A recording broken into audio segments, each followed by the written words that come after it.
안녕하십니까. 페트롤전북의 함윤호입니다. 어느덧 1월도 절반을 보내고요. 이제 중순에 접어들고 있습니다.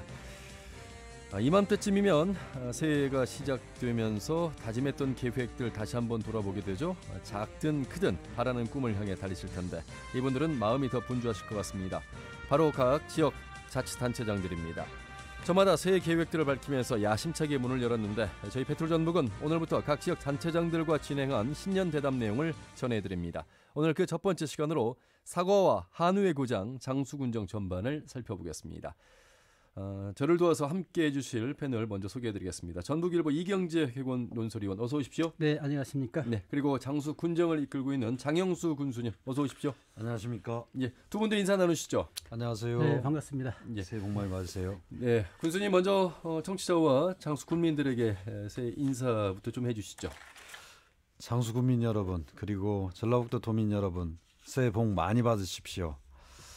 우리 장수군은 일신월성이라는 담론으로 하루가 변화하고 달달이 번성한다는 그런 담론으로 시작했습니다. 그만큼 장수에는 새롭게 그리고 결과물을 낼 수 있는 전진하는 장수가 될 겁니다. 늘 풍요로운 미래의 땅 힘찬 장수 응원해 주십시오. 고맙습니다. 예, 이제 장영수 군수님 나와 계십니다만 장수도 이제 농촌이다 보니까 고령화가 많이 되고 있습니다. 어르신들 많이 계시는데 젊은 군수라는 수식어가 아직도 따라다니십니까? 어떻습니까? 예, 저희 지역에 32.5%가 65세 이상입니다. 예. 당연히 저는 아들 같은 군수, 그다음에 큰아들 같은 장남의 역할, 효자 군수. 그래서 아직 계속 젊은 군수, 힘센 군수 이렇게 많은 얘기를 듣고 있습니다. 예, 젊다는 건 그만큼 많이 이제 뛰어주길 바란다는 말씀이실 텐데 이경규 의원님, 네. 32.5% 이미 이제 초고령을 넘어섰습니다. 그런 면에서 이제 인구 관련해서 아마 군수님도 고민 많으실 텐데 특히 장수하면 결혼 정착금, 얼마 전에는 국적 취득 외국인에게도 정착 지원금을 준다고 해서요. 어느 정도 상당히 이런 정책들이 활발하게 긍정적인 결과를 좀 가져올 수 있겠습니까? 저는 일단은 그 지방 자치단체들이 할 수 있는 모든 역량을 가동을 해서 우리가 이제 정책이랄지 제도적 장치들을 마련하지 않으면은 지방 소멸이 2040년이면 절반이 소멸한다고 하지 않습니까? 그렇죠. 그래서 그에 대해 대비책을 세운다는 건 적절한 것 같고요. 특히 장수군 같은 경우가 결혼 정착금이랄지 또 국적을 취득을 했기 때문에 외국인이라 하더라도 지원금을 주는 것은 적절한 정책이라고 저는 보여집니다. 그 다만 이제 어떤 맞춤형 어떤 기농 기촌 정책을 좀 플러스해서 하면 더 좋지 않겠는가. 왜냐하면 대도시에 사는 그 사람들이 결국은 예컨대 이제 퇴사를 할지 또는 공무원 같으면은 그 정년이 되지 않습니까? 근데 의향 조사를 해보면은 지역에 가서 그 귀농 기촌 의향을 굉장히 많은 비율을 지금 나타내고 있단 말이죠. 그런 것들을 정책화하면서 흡인력을 발휘할 수 있는 그 정책을 플러스 시킨다고 한다면 유효한 정책이 또 주지 않을까 생각을 합니다. 군수님, 결혼 정착금 다른 지자체에서도 함께 하고 있습니다만 이 외국인에게 국적 취득할 경우에 주는 이 정착 지원금은 좀 보기 드문 사례입니까? 예, 저희가 그 전라북도에서는 최초로 시행하고요.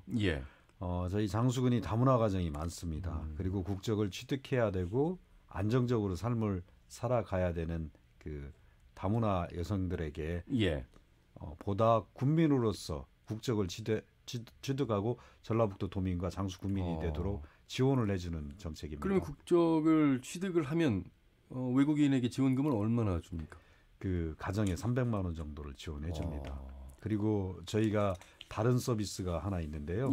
귀농귀촌 아까 이경재 위원님도 말씀하셨는데 저희는 외국인으로 등록을 해도 국민안전보험을 드립니다. 그러니까 장수 군민으로 그 국적을 취득하거나 외국인으로 등록해도 장수 군민으로 인정하고 국민안전보험으로 장수군에서 사건 사고가 발생하더라도 또한 밖으로 나가서 사건 사고가 발생하더라도 그분들에게는 보험금을 지급을 합니다. 군에서 안전한 장수를 만들기 위해서. 그만큼 여력이 됩니까?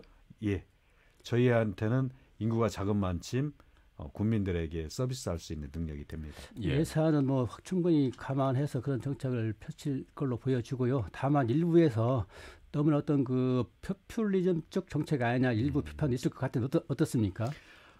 맞습니다. 그런데 지금 보험회사하고 설계를 잘해서 그리고 그렇게 장수가 가장 교통사고 안 나는 지역이고 가장 안전한 지역으로 대한민국에서 꼽히고 있습니다. 그래서 예.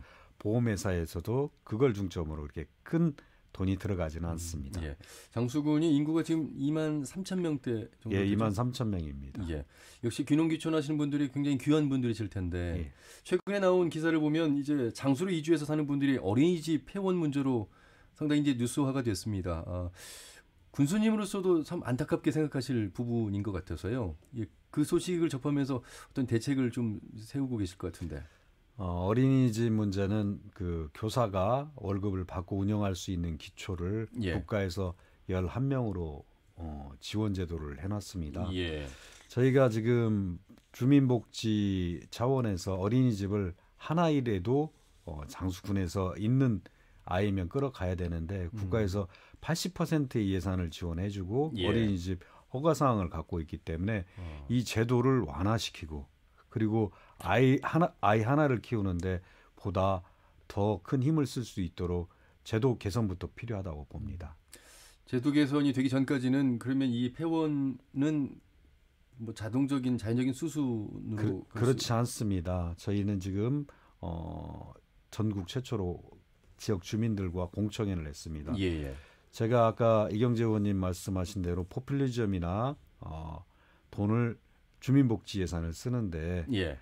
투자할 때는 주민들에게 공감을 형성해야 된다고 생각합니다. 그래서 노인복지나 다양하게 가는 비용을 귀농귀촌 예산에 집어넣어서 우리 아이들이 함께 할 수 있는 예산을 확보할 수 있는 명분을 갖기 위해서 공청회도 갖고 예. 우리 산서면민 여러분들이 우리 아이 하나를 키우는데 동참해달라 이렇게 해서 이번에 좋은 공청회 결과가 나와서 어린이집을 폐원을 시키지 않고 예. 연과 군에서 도와주는 결론을 도출할 수 있습니다. 예.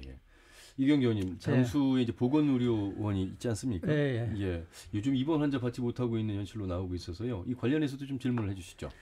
글쎄요, 그 자치단체의 어떤 고명이라고도 볼 수 있겠는데요. 의사들이 지역에 가가지고 근무를 좀 기피하는 현상들이 다 있고 또 현실적으로 그에 맞는 보수를 그 뭐 도시 지역에서 맞는 그 보수를 책정할 수 있는 그런 근거가 또 없기 때문에 그런 현상이 벌어지고 있는데 특히 장수 같은 경우는 보건의료원이 환자를 받지 못하고 있다. 이건 상당히 좀 큰 문제거든요. 예. 그래서 의사들을 어떻게 확충할 수 있을 것인지 또 보건의료 서비스는 계속돼야 된단 말이죠. 어떻게 지금 정책적인 어떤 판단을 어떻게 갖고 계시는지? 예, 현실을 가장 감안해야 된다고 생각합니다. 장수군이 갖고 있는 재원과 의사들 그리고 장점으로 지금 현재 입원실을 운영하고 있습니다. 입원실은 새로운 원장 선생님이 오신 뒤로는 노인 환자와 요양병원화돼서 안락하게 어르신들에게는 그 입원실을 운영하고 있고요. 대신 수술을 원하는 환자나 그리고 긴급을 요하는 환자들은 저희가 빠른 수송과 빠른 대처를 위해서 전북대병원과 가까운 대자연병원과 협력병원으로 지정해서 장수에서 대자연병원까지 40분이면 갈 수 있습니다. 예. 그래서 초기 진단 후 대자연병원이나 전북대병원과 그리고 예수병원하고 연결을 했습니다. 저희는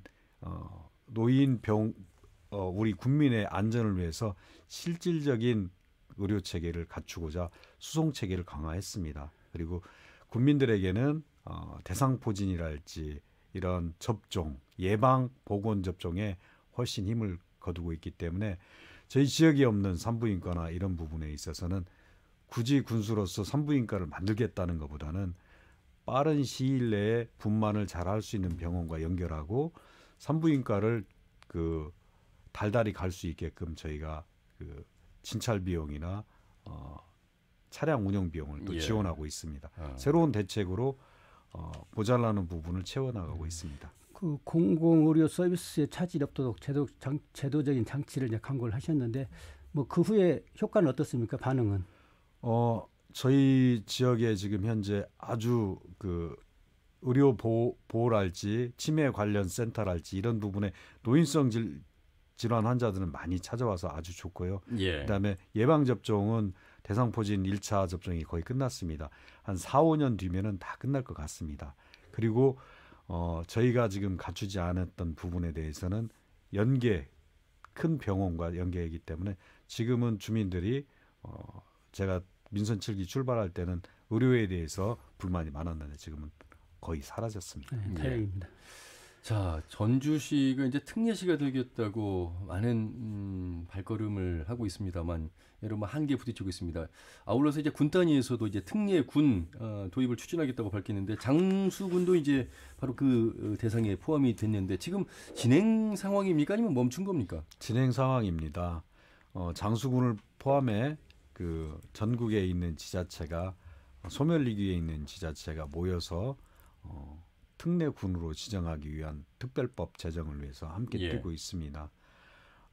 그런데 이제 그 저희 군에서도 준비하고 각각 지자체마다 준비하고 있는데 새로운 인구를 유입하는 방법에 대해서 똑같은 일편적인 제도나 이런 것보다도 10년 뒤, 20년 뒤 도시에서 60년에서 70년도에 태어난 지금 현재 50에서 60이 된 그 이제 귀촌, 귀농할 그 인재들을 포함한 정책을 함께 고민하는 게 지금 20서너 군데 지자체가 특례군과 함께 제도 및 생각을 갖추고 있습니다.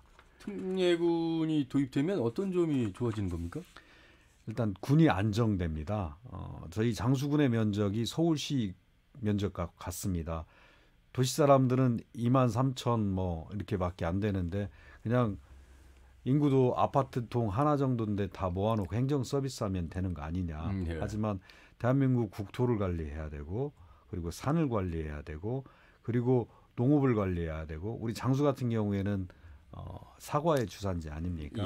대한민국의 안전한 먹거리를 책임져야 하기 때문에 행정이 각각 책임져야 될 부분이 많습니다. 그래서 특례군이 되면 일단 지역의 특산품이나 그리고 대한민국 국토로서 관리, 산림 관리랄지 이런 걸 다양하게 할 수 있고 행정의 서비스를 가장 깊은 곳까지 해드릴 수 있다는 장점이 있습니다. 예.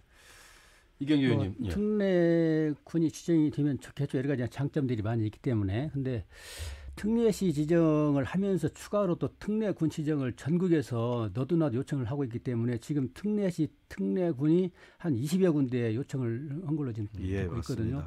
그러니까 이제 정부랄지 국회랄지 이런 쪽에서는 가장 난감한 게 어떤 적성성 이걸 판단하기보다는 너무나 많이 몰려들다 보니까 어떤 데는 해주고 어떤 데는 안 해줄 것인지 이 문제의 결부가 돼가지고 판단을 지금 유보하고 있는 것 같아요.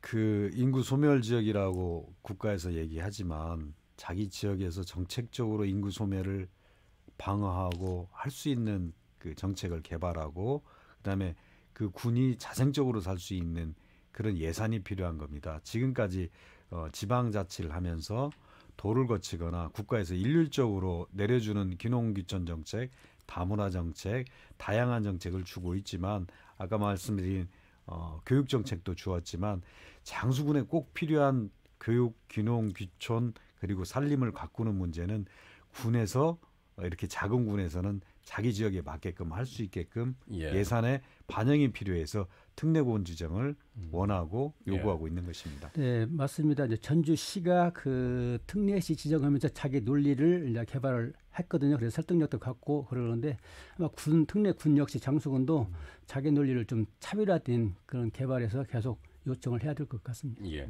장수의 현안으로 좀 더 들어와서 말씀을 좀 드려보도록 하겠습니다. 말씀하신 것처럼 군수님 장수하면 이제 사과하고 한우인데 작년에 이 사과 때문에 농민들 큰 시름에 빠지셨고 또 뭐 군청 앞에서 또 농민들의 답답함을 호소를 하기도 했습니다. 제2의 사과, 제2의 도약을 해야 되는 그런 과제, 숙제에 대해서 목소리를 많이 들으셨을 것 같습니다. 어떻게 준비하고 계십니까? 장수의 사과 문제가 1, 2년 된 건 아닙니다. 그리고 농산물이 정말 가슴 아프게 하는 거는 풍년이 들었을 때, 흉년이 들었을 때는 문제가 없습니다. 의외로 도시민들이 모르는 풍년이 들었을 때 10%에서 15%만 풍년이 들어도 농산물을 아주 잘 가꿨지만 그 유통의 문제에 있어서 가격이 하락됩니다. 장수군이 예년에 비해서 좋은 사과와 태풍을 피해간 아주 맛있는 양파, 사과 등을 만들었는데 그러다 보니까 풍년이 들었습니다. 풍년이 들고 나니까 가격이 하락된 겁니다. 그래서 저희는 이제 준비해야 되는 게 유통에 대한 문제고 그다음에 우리 조상들에 대한 문제입니다. 사과 문제인데 조상 얘기를 해서 죄송한데 지금은 조상들에게 그 제사를 지내는 문화나 이런 기존 문화가 사라졌기 때문에 장수의 추석 사과는 특히 홍로는 제사상을 위한 사과였습니다. 조생종이니까요. 네. 예. 하지만 명품 사과로 이제 제2의 도약을 하려면 장수의 맛있고 이 좋은 그 고냉지 사과를 평상시에 먹을 수 있게끔 만들어야 된다고 생각합니다. 그래서 유통구조 합리화와 1년 12개월 내내 보장할 수 있는 저온 저장고 등 다양한 그 1년 12달 먹을 수 있는 사과, 그리고 즙으로 내서 먹을 수 있는 사과, 그리고 음식으로 뭐 맨사 사과도 나오고 사과 피자도 나왔지만 국민들 그리고 지금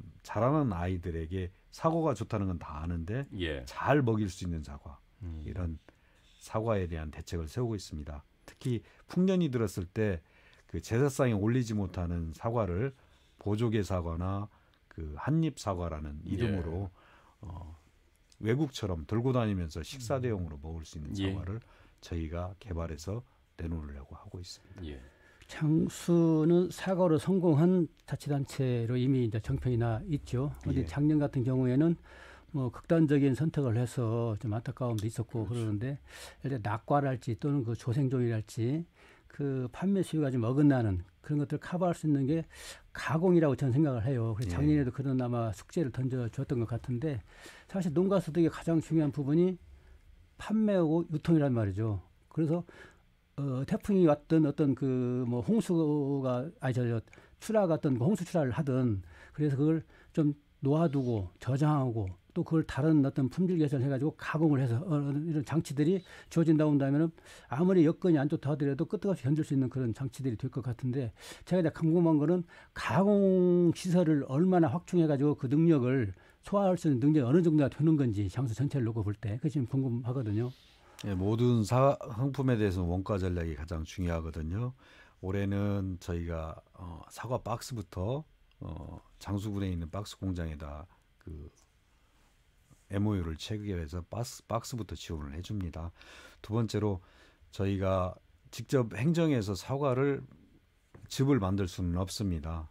그래서 드림협동조합이라는 걸 통해서 장수군 사과기술센터에서 모든 식품위생업을 통과한 즙을 만들어 놨습니다.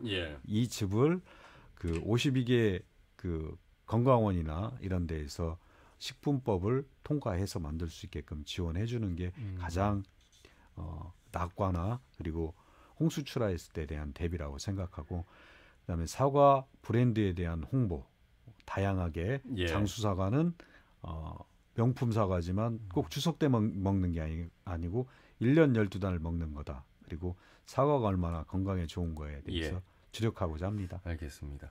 자, 그리고 장수를 또 작년 한 해 시끄럽게 만들었던 것 중에 하나가 참 뭐 광주의 도가니 사건처럼 전주에도 자리마원 사건이 있고 장수의 베델 장인의 집에 문제가 있었습니다. 그래서 아마 군수실까지 점검 농성도 했습니다. 그렇죠? 맞습니다. 뭐 자연스럽게 이제 잘 해결은 됐습니다만 유감을 또 표명하셨습니다. 그 일련의 어떤 감독 기관으로서의 어떤 책임 부분에 대해서 많은 목소리를 들으셨을 것 같은데 잘 해결은 뭐 지금 다 된 거죠? 일단 다시 한번 사과드리는 거가 군수로서 그리고 그전 행정으로서 지자체가 복지에 대한 감수성이라고 할까요? 인권에 대한 감수성 그런 복지단체를 만들어 놓고 자주 쳐다보고 관리 감독하고 그분들하고 대화를 해야 되는데 주최자하고만 대화를 한 게 가장 문제였습니다. 그래서 그 사회복지 하시는 그 관장이랄지 주최자들하고만 그 얘기를 하다 보니까 다 잘 되는 일인 줄 알았는데 결론적으로 보면 그분들의 인권이 그렇게 나빠졌다는 건 정말 군수로서 관리자로서 죄송하다고 생각하고요. 그다음에 저희가 한 달 동안 그분들에게 군수실을 내줬던 건 충분히 할 수 있는 얘기를 해라. 일단 그분들을 대신해서 시민사회단체가 많은 말씀을 해주셨고 전라북도 차원을 떠나서 전국적으로도 이슈가 된 건 복지 문제에 대해서 이렇게 충분히 들을 수 있어서 다행스럽게 생각합니다. 예. 세 번째로 가장 중요한 건 그 복지는 인권은 그분들에게 가장 중요하다고 생각합니다. 그렇죠. 그래서 저는 처음 군수로서 그분들 얘기가 나왔을 때 우리는 국민, 배들 장애인, 그 개개인들이 행복한 복지를 하겠다. 그분들이 원하는 게 뭔지를 듣고 해결하겠다 이렇게 했는데 결국은 그분들이 각자 좋아하는 삶을 택해서 가는 걸로 지원해 주는 걸로 택했습니다. 이경재 의원님, 네. 지방자치처도 이제 민선 7기입니다. 군수가 이제 참 담당해야 될 영역은 그대로인 것 같지만 좀 더 세밀하게 좀 바라봐야 될 부분들 중에 하나가 바로 이제 복지가 아닐까 싶거든요. 그렇습니다. 예, 이번 이제 사건을 바라보면서도 그런 대목을 지켜볼 수 있었고 이제 언급을 하셨습니다. 이번 사건이 안타까운 거는 2011년도 광주 인하학교 예. 또 2015년도 전주 자림원 그런 사태가 있었단 말이죠. 그런데 우리 지역인 장수에서도 이런 일이 왜 일어날 수 있었을까? 그리고 제가 궁금한 대목은 주기적으로 보고를 받았는지 이 문제에 대해서 아니면 보고를 안 받았는지 사실 알고도 직원들이 감췄는지 사실은 이 시설에 대한 관리 감독 기능은 주요한 기능이란 말이죠. 그래서 그런 부분이 상당히 궁금한 대목이었고 그렇다면 내부 고발이 이루어지지 않았으면 이런 사태가 계속 됐겠지 않느냐. 그러니까 그냥 국정감사 테이블까지 올라왔던 것들은 상당히 좀 문제가 있었고 그런 측면에서 앞으로 어떤 장치들을 강구했는지 이 시설에 대한 관리 감독 기능을 어떻게 보강을 했는지 앞으로 이런 개연성은 없는 것이 이게 이제 앞으로 이게 중요하단 말이죠. 그 대목에서 좀 미래에 대한 걸 한번 밝혀줬으면 좋겠습니다. 장수에 그런 장애인 복지 기관이 만나의 집이 처음에 있었고요. 이번에 이제 배대리 집이 있었습니다. 금방 이경재 위원님 말씀대로 시설에 대한 관리, 감독 그리고 내부 고발이 없었으면 지금도 사실은 몰랐을 겁니다. 예. 그 부분에 대해서는 대단히 죄송스럽게 생각합니다. 왜냐하면 그분들이 항상 수영장도 오고 목욕탕도 오고 항상 그 함께 하는 사람들이 있었거든요. 근데 이제 법의 테두리에 맞춰서 배대리 집 같은 경우에는 법인이 되기 전에 개인 목사가 운영하는 시설이었거든요. 법적으로 관리할 수 있는 상태가 못 됐습니다. 예. 이번 이런 일이 있었던 거는 2018년도가 돼서 2018년도 후반기에 법인화돼서 법인의 사무장을 두어서 내부의 시설을 관리하는 사람이 더 들어갔기 때문에 이런 사실이 내부 관리자에서 밖으로 알려진 계기입니다. 그래서 앞으로 합법적으로 운영할 수 있는 것과 개인 시설에 대해서도 행정에서 좀 꼼꼼히 체크를 해보겠습니다. 그 덧붙여 말씀 더 드리면은 현장 행정을 좀 강화하셔야 될 것 같다. 특히 이제 음지랄지 이런 복지 사각지대 이런 부분은 좀 발췌해가지고 연초오고 그러니까 현장을 꼭 방문한 거하고 방문하지 않은 거는 직원들이 보는 그 상당히 차이가 있기 때문에 현장 행정을 좀 강화하셨으면 하는 생각이 듭니다. 예, 더 열심히 하겠습니다. 사실 뭐 이런 사고들이 지난 군정 민선 5기 6기에서 좀 일어난 일들이고 이제 7기 초선으로서 좀 더 현장 행정을 좀 해주기를 바라는 마음 들어봤습니다. 자, 이제 좀 긍정적이고 좀 좋은 일들도 많았습니다. 살펴보도록 하겠습니다. 우선 예산 확보에 있어서 1,000억 원 시대를 열었습니다. 정확하게 얼마죠? 네, 저희가 2018년도에 2,800억 개의 지자체 예산을 시작을 했었는데요. 올해는 4,000억을 달성을 했습니다. 특히 2019년도 마지막 추경에서는 4,500억 시대를 열었습니다. 물론 돈이 다는 아니지만 국비 확보에 있어서 작년에 785억의 국비를 확보했는데요. 올해는 60% 이상 증가를 해서 1,257억 원의 예산을 확보했습니다. 예산이 많다는 건 그만큼 어려운 일이나 묵은 때 그리고 해결할 일을 많이 할 수 있다는 겁니다. 그래서 지금 장수군에 없었던 군립체육관 건립이나 도시재생 뉴딜 사업, 그다음에 특히 제일 중요한 장수 가야 복원 사업, 그리고 아이들에게 필요한 장수 누리파크나 장수군 기적의 도서관 사업, 그리고 농촌 신활력 플러스 사업 등 우리 지역이 농촌이기 때문에 교육이나 문화에 소외되었던 부분을 이번에 2020년도에는 말끔히 성과로 보여드리도록 하겠습니다. 그러니까 이제 전년 대비 한 1,257억 원을 더 확보했다. 예, 이렇게 좀 정정을 제가 좀 해드리도록 하겠습니다. 아무래도 이경규 의원님 이 네. 예산이 이제 늘어난 데에는 이제 이만큼 또 제대로 쓰는 것도 중요하지 않겠습니까? 그렇습니다. 뭐 예산을 어느 자치단체나 아무리 많이 확보를 하더라도 뭐 부족이 마련이고 또 가용 재원이 얼마나 있느냐에 따라서 군수의 어떤 시장 군수의 철학이 반영되는 정책들을 할 수가 있는데 아마 가용 재원은 정말 안 될 거예요. 그나마 이 확보된 예산을 꼼꼼히 살펴서 이제 집행을 하는 것이 중요할 텐데 제가 좀 궁금한 대목은 이런 예산 편성이랄지 정책 집행하는 지금 군수님이란 말이죠. 과거에 도의원 하실 때는 군정에 대한 집행기관에 대한 감시랄지 견제랄지 또 예산 편성이 제대로 돼 있는지 이걸 이제 촘촘히 또 뜯어봤단 그렇죠. 말이죠. 예. 입장이 좀 바뀐 측면에서 집행기관의 장으로서 오히려 더 뭐 소상히 알 수 있는 계기는 충분히 인프라돼 있다고 보는데 좀 차이점이 어떻습니까? 우선 제가 도정에서 살펴봤을 때 가장 안타까웠던 게 안정화 기금이 없었습니다. 그래서 장수군이 충분하게 순세계 잉여금으로 전환되는 것보다는 안정화 기금을 만들어 놨습니다. 그래서 제가 작년에 축구종합센터랄지 새로운 사업을 할 때 행정이라는 게 워낙 딱딱하게 돼 있기 때문에 갑작스럽게 뭔가를 새롭게 도전할 때 예산을 만들지 못합니다. 그래서 올해는 안정화 기금을 만들어 놨고 도의원 할 때하고 는 틀리게 저는 일단 군정이 되니까 발전적이거나 더 뭔가를 많이 만들려고 하고 도의원 때는 누수가 있는지 잘못된 게 있는지에 대한 철저한 감시를 주목적으로 했습니다. 많이 틀립니다. 예. 지방을 경험을 하셨기 때문에 문제의식 어디가 문제가 있다는 아마 그런 점은 큰 장점이 될 것 같아요. 예. 자, 장수 최근에 이제 가야 유적 복원 정비 사업에 굉장히 신경을 많이 쓰고 있습니다. 발굴된 관련 유산 좀 소개 좀 해주세요. 그리고 진행 사업에 대해서도 좀 말씀해 주시고요. 연초에 1월 1일자로 저희가 산서 오송리에 봉수대가 하나 발견됐습니다. 장수 가야의 특징은 봉수가 있다는 겁니다.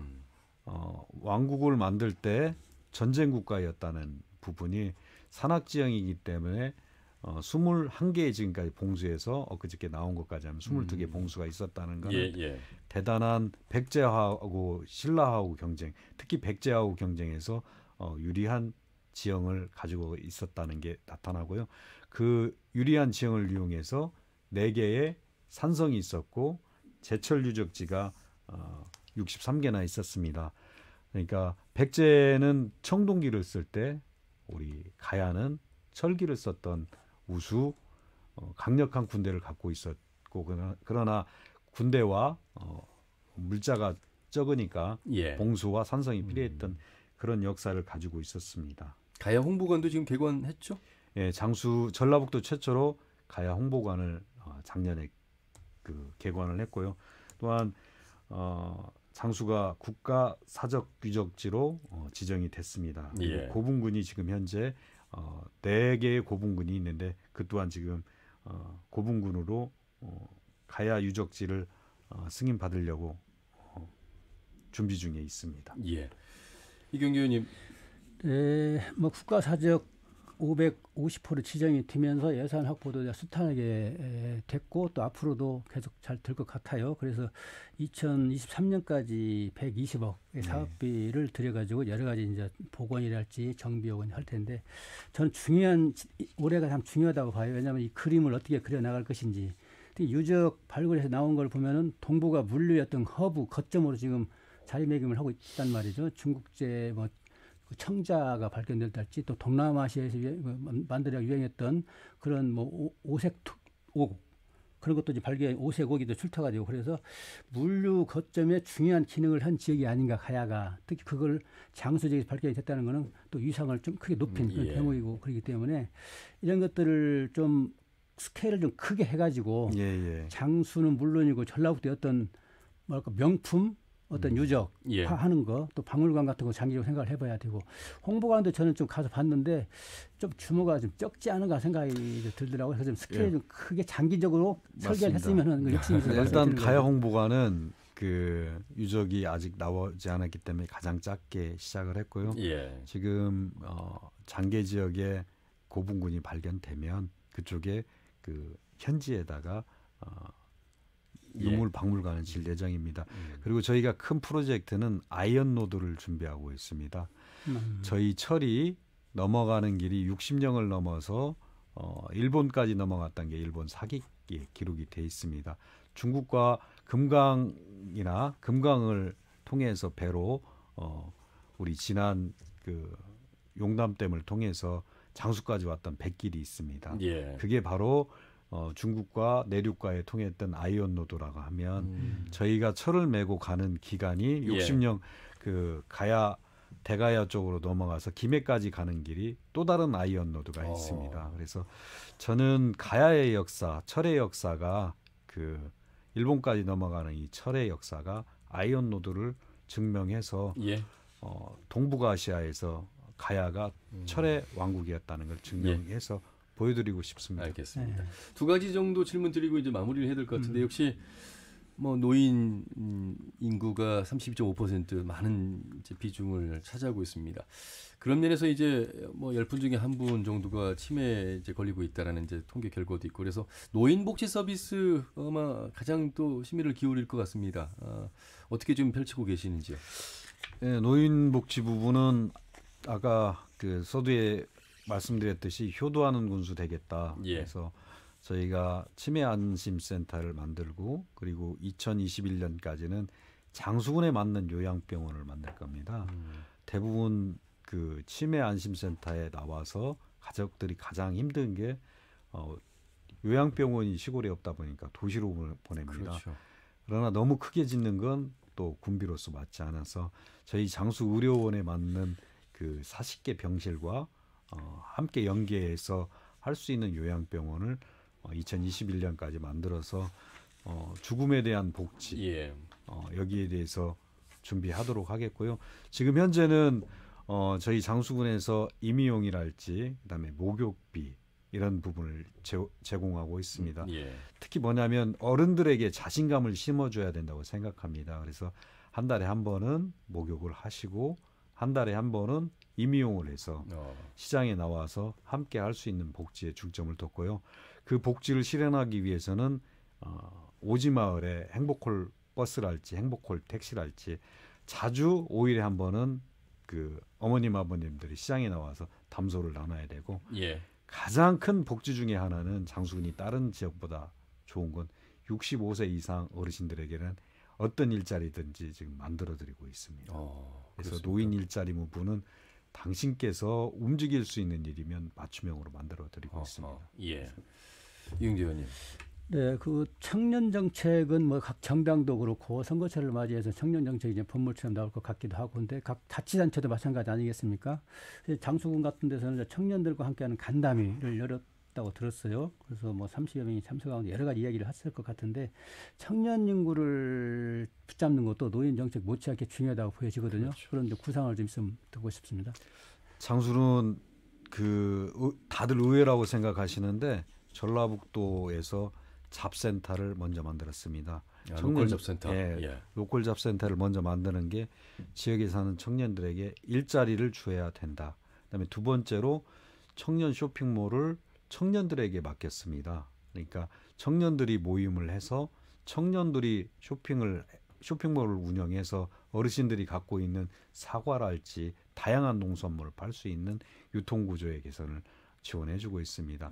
도시에서는 청년 청년몰 하면 주로 뭐 시장에서 음식을 만들거나 뭐 셀프나 뭐 이런 걸 지원한다고 보면 저희는 저희 지역에 맞게끔 농산물을 잘 팔고 인터넷을 활용하거나 블로그를 활용해서 팔 수 있는 유통구조 사업단 등 지역에 맞는 그리고 지역의 청년들과 대화해서 현재 지역에서 살아가고 있는 우리 청년들이 후기 농업인들입니다. 대부분이 아버님이 소를 키우면 물려받거나 아버님이 과수원을 하면 물려받는 부자 세습 농업인들인데 그분들이 보다 나은 그 수익을 창출해야 된다고 생각해서 그렇다 보면 지역을 떠나지 않고 남지 않을까 그런 생각으로 그 간담회에서 그 청년들이 주로 어떤 것들을 요구하던가요?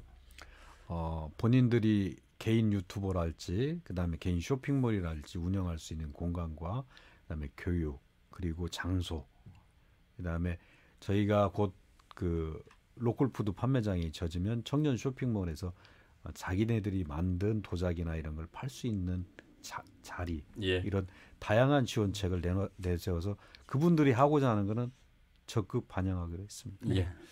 자, 도의원의 경험이 있고 젊은 군수라는 이름을 받고 있는 장영수 장수 군수와 함께 장수 군정 살펴봤습니다. 이제 초선입니다만 2020년 한 해가 또 다가왔습니다. 이제 조금 더 다른 모습으로 군정을 이끄실 것 같습니다. 군민들에게 어떤 올 새해 각오 말씀해 주시면서 마무리 듣도록 하겠습니다. 국민 여러분들 사랑해 주셔서 감사합니다. 저는 도의원 8년 그리고 여러분 군수 2년 여러분에게 많이 듣고 배웠습니다. 이제 실질적으로 손에 쥐울 수 있는 군정을 2020년도에는 만들고자 합니다. 무언가를 만들어낼 때 항상 그 손바닥이 마주쳐야 박수소리가 나듯이 국민 여러분 믿고 맡겨주시면 이제 국민께서 풍요롭고 안정적이고 그리고 문화생활을 영위할 수 있듯 군수에게 이제 많은 무한한 사랑 지금까지 주셨는데 함께 호흡해 주셨으면 감사하겠습니다. 예, 고맙습니다. 이경규 의원님 혹시 뭐 제안하고 싶은 말씀 간단하게 말씀해 주시죠. 도의원도 하셔가지고 어디에 문제 있는지 잘 아시는 것 같고 또 예산을 어디에 쓰실지 뭐 다 이미 구체화되어 있는 것 같아요. 그래서 앞으로 착실히 차질이 없도록 집행을 해야 하는 게 중요한 것 같은데 국민의 어떤 눈높이에서 집행도 이루어질 수 있도록 저는 뭐 주문 드리겠습니다. 예, 자치단체에게 듣는다. 첫 번째 순서 우리 장영수 군수와 함께했습니다. 군수님 말씀 잘 들었습니다. 고맙습니다. 감사합니다. 네, 지금까지 장수군의 장영수 군수 그리고 전북일보 이경재 개군 논설위원과 함께했습니다. 페트롤 전북은 내일 아침 8시 30분에 인사드리겠습니다. 함께해 주신 여러분 고맙습니다.